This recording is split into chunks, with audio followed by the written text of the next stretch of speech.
2 horas y media después de la llegada del Galahad, la lancha de desembarque y el pontón pudieron empezar a descargar. Pero entonces se decidió que una ambulancia de campo tenía prioridad sobre la guardia galesa y debía descargarse primero. Todo el mundo sabía que teníamos que bajar del barco. Todos sabíamos que teníamos que desembarcar. Pero todos sabíamos que no podíamos. No había manera de desembarcar. No podíamos ir nadando. No se podía nadar con todo el material. Necesitábamos un transporte, necesitábamos una lancha de desembarque, así que hasta que apareciera no podíamos hacer nada. Muchos de los guardias esperaban sobre la cubierta de tanques del Galahad, rodeados de vehículos y de munición. Estábamos debajo de las cubiertas y allí estuvimos todo el día. Sabíamos que era de día, claro. Estábamos en un lugar cerrado y durante todo el día estuvimos cargando y descargando nuestro equipo porque nos decían que íbamos a desembarcar. Y después nos decían que nos lo quitásemos y nos relajásemos. Eso ocurrió 5 o 6 veces durante el día. En el barco la gente jugaba a las cartas o dormía un poco. Limpiábamos las armas, cosas cotidianas, pero lo hacíamos rodeados de combustible y munición. Finalmente, tras 6 horas, la guardia galesa se preparó para desembarcar. Pero la suerte del Galahad se había acabado. La Fuerza Aérea Argentina atacó desde un cielo azul y despejado.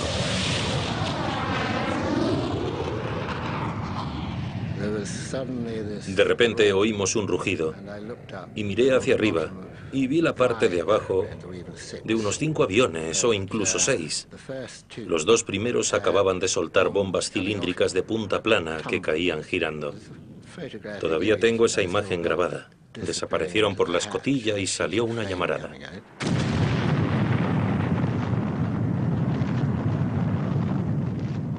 El mundo se volvió naranja. El impacto me levantó como si fuese una muñeca de trapo. Yo llevaba entre 15 y 20 kilos de material, pero fue como si fuera una pluma. Estaba ahí de pie.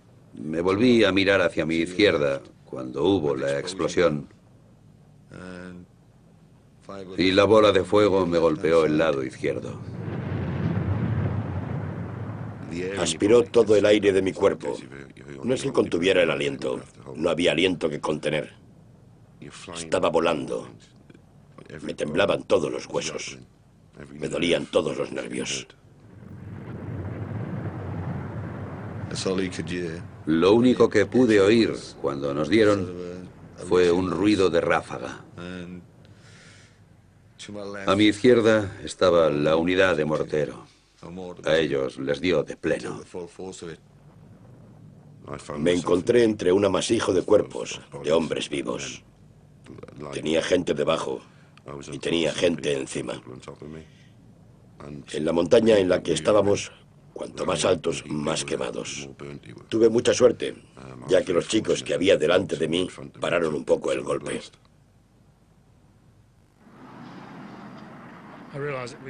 Me di cuenta de que había sido un ataque bastante violento. Tras un par de minutos decidí que lo mejor que podía hacer era llevar a todo el mundo desde las cubiertas inferiores a las superiores. Así que anuncié por megafonía que abandonaran el barco. Durante los 10 primeros segundos cundió el pánico. Después empezamos a entender lo que había pasado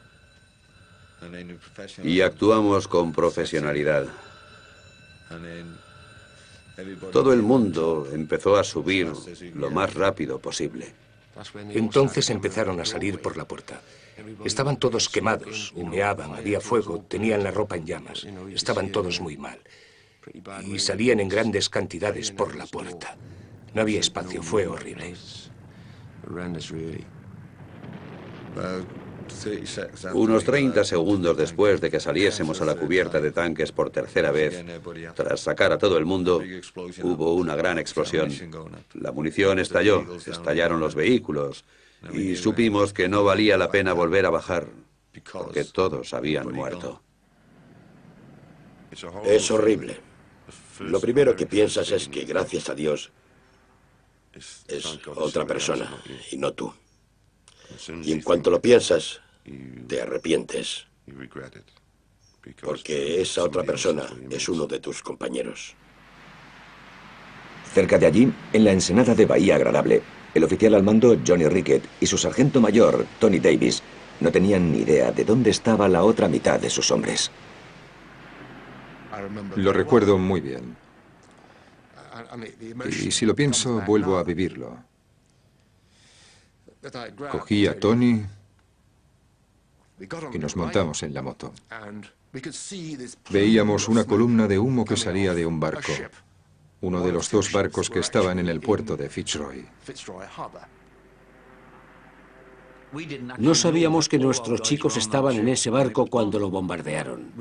Ni siquiera sabíamos que nuestros chicos estaban en ese barco.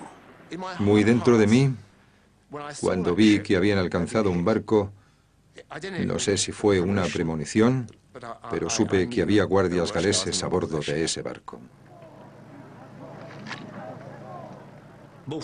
Ambos barcos estaban en llamas, el Tristram y el Galahad. Los botes salvavidas llevaban a algunos hombres a tierra. Podría decirse que era un caos, pero era un caos organizado. Una vez que los chicos bajaban del barco y llegaban a la costa, había mucha ayuda. La ambulancia de campo estaba en la costa, administraban primeros auxilios, les daban morfina y ayudaban a quienes necesitaban socorro. Pasaban muchas cosas buenas, pero la situación era horrible. Como los heridos fueron transportados rápidamente a diferentes barcos y hospitales de campo para su tratamiento, tardaron días en saberse el alcance de las muertes y las heridas. El viernes nos dijeron que había desaparecido y el sábado por la tarde, sobre las 4 o las 5, el ejército llamó a la puerta y nos dijeron que aunque no había cuerpo que demostrara que mi hijo había muerto, tenían que suponer que así había sido porque no le encontraban. Yo solo dije, le hemos perdido. Sabía que había desaparecido y sabía que no le volvería a ver. Y miré a mi marido, que no podía hablar conmigo. Y yo tampoco podía decirle nada.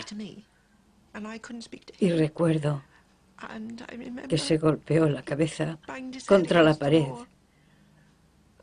como si quisiera aliviar el dolor. Pero ese tipo de dolor no se alivia, no es fácil.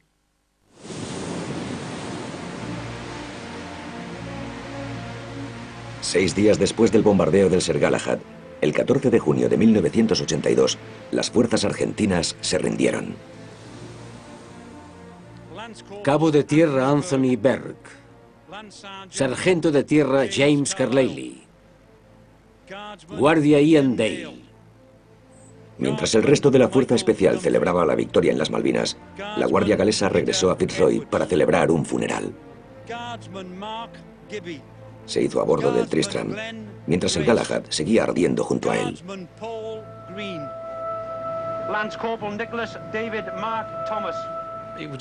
Fue un día muy emotivo.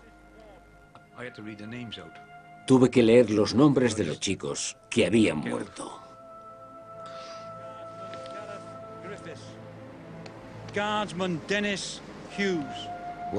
Hubo un nombre que me afectó en particular, el nombre del chico con el que me había alistado. Había estado hablando con él justo antes de marcharme de la cubierta de tanques. Leyeron su nombre y tuve un momento de mucha tristeza.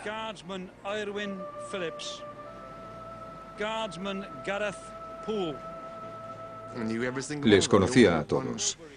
Éramos una familia muy unida. Estar al mando de un batallón en una guerra, y esta fue una guerra despiadada, aunque fuera corta, es algo muy especial.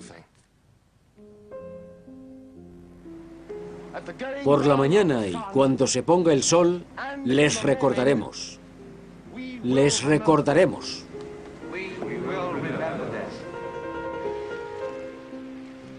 Tras la ceremonia, el Galahad fue remolcado hacia el mar y se hundió como una tumba de guerra. Parecía el final de un trágico episodio en una campaña victoriosa.